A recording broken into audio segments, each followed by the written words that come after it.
इतनी आवाज किस चीज की आ रही है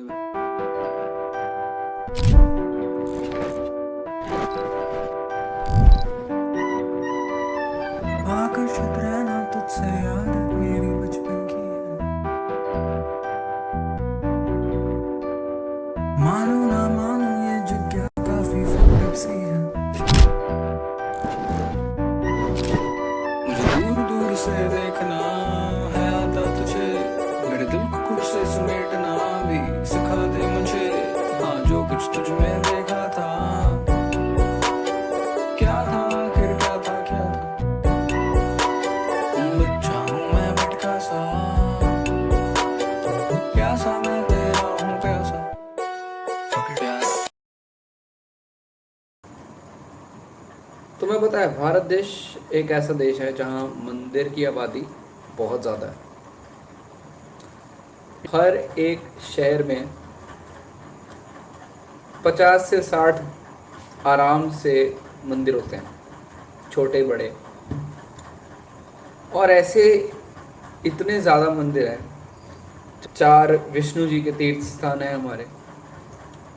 फिर हमारे बहुत सारे पिंड पिंड हैं जो वो अलग हैं। एंड शिव जी के अलग बहुत सारे मंदिर हैं। ऐसे करते करते इतने सारे मंदिर हैं हमारे पूरे इंडिया में कि गिनती कम पड़ जाती है।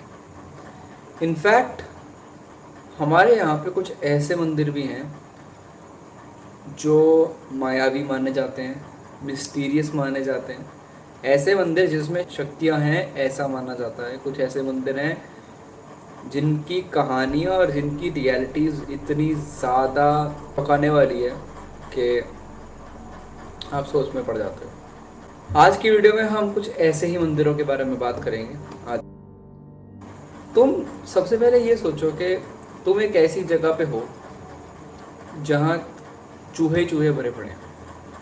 तुम एक ऐसे 4x4 के कमरे में हो जहाँ पे 100-150 चूहे ऐसे ही घूम रहे हैं।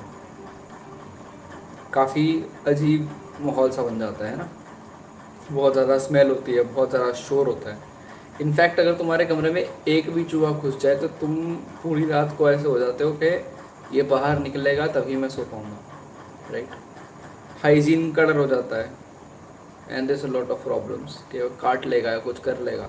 राजस्थान के बीकानेर से 30 किलोमीटर दूर एक ऐसा मंदिर है जहाँ 25,000 चूहे वास करते हैं। 25,000 चूहे एक पूरे मंदिर में पूरी तरह फैले हुए हैं, पूरी तरह फैले हुए हैं। फर्श कम है और चूहे ज़्यादा हैं ऐसी जगह। एक बार को सोचने में ऐसा लगता है कि हम ऐसे मंदिर में कैसे पैर रख सकते हैं। इनफैक्ट ऐसा मंदिर हो भी कैसे सकता है कि उस पूरे मंदिर में चूहे घूम रहे हैं। यहाँ पे ऐसे मानते हैं कि आप जब मंदिर में एंटर करते हो, जब आप मंदिर की परिक्रमा करते हो, आप चलते हो, तो आपको पैर घसीट के चलना पड़ेगा क्योंकि आपके पैर के नीचे कोई चूहा ना आ जाए। अगर आपके पैर के नीचे कोई चूहा आता है तो उसे अपशगुन मानते हैं और उस कारण से आपको चांदी का एक चूहा चढ़ाना पड़ता है। और अगर आपके पैर के ऊपर से कोई चूहा निकल जाए तो उसे शगुन माना जाता है।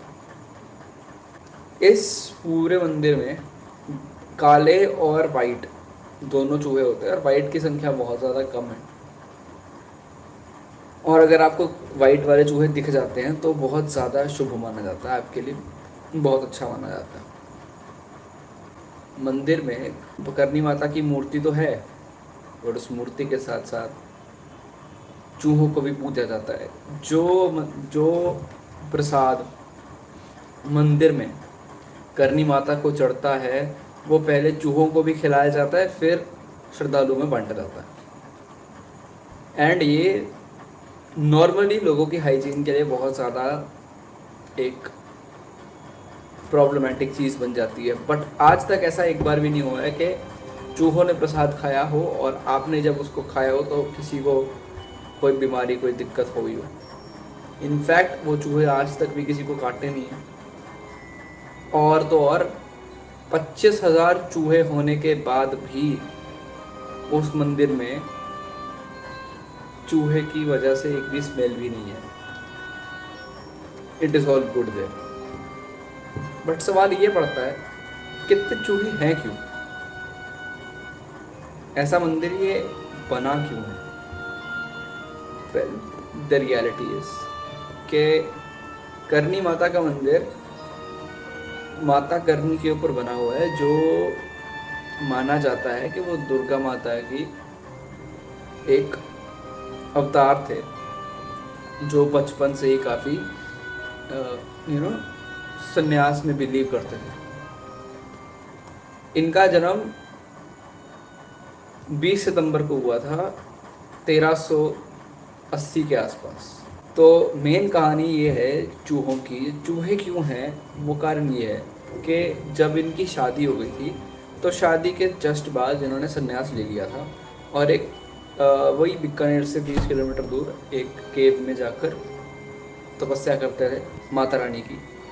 और इस कारण से दुनिया से काफ़ी दूर थे और इनकी पॉपुलैरिटी इतनी बढ़ गई थी, इतने ज़्यादा माने जाने लग गए थे कि जो भी लोग इनके पास आते थे उनकी मान्यता पूरी होती थी, जो भी उनकी रिक्वेस्ट होती थी वो सारी पूरी हो जाती थी। तो अब एक दिन क्या हुआ, इन्होंने ना अपने हस्बैंड के साथ अपनी छोटी बहन की शादी करा दी थी और उनका एक बच्चा हुआ। तो जो बच्चा हुआ था, लक्ष्मण नाम था उसका, उसकी डेथ हो गई थी। एंड बहुत देर बाद करनी माता को पता चला, तो उन्होंने यमराज से लड़ाई करी थी कि लक्ष्मण को वापस से आप जिंदा कर दो। पर लड़ाई करने के बाद बहुत देर बाद उन्होंने उनकी बात मानी और लक्ष्मण को एक चूहे के रूप में जिंदा कर दिया। और तब से इसी केव में वो उनके साथ रहे हैं और उनके वंश आगे बढ़ते गए हैं। तो बेसिकली इन्हीं के वंश ऐसे माने जाते हैं, जितने भी चूहे हैं वो सारे इनके ही वंशज माने जाते हैं।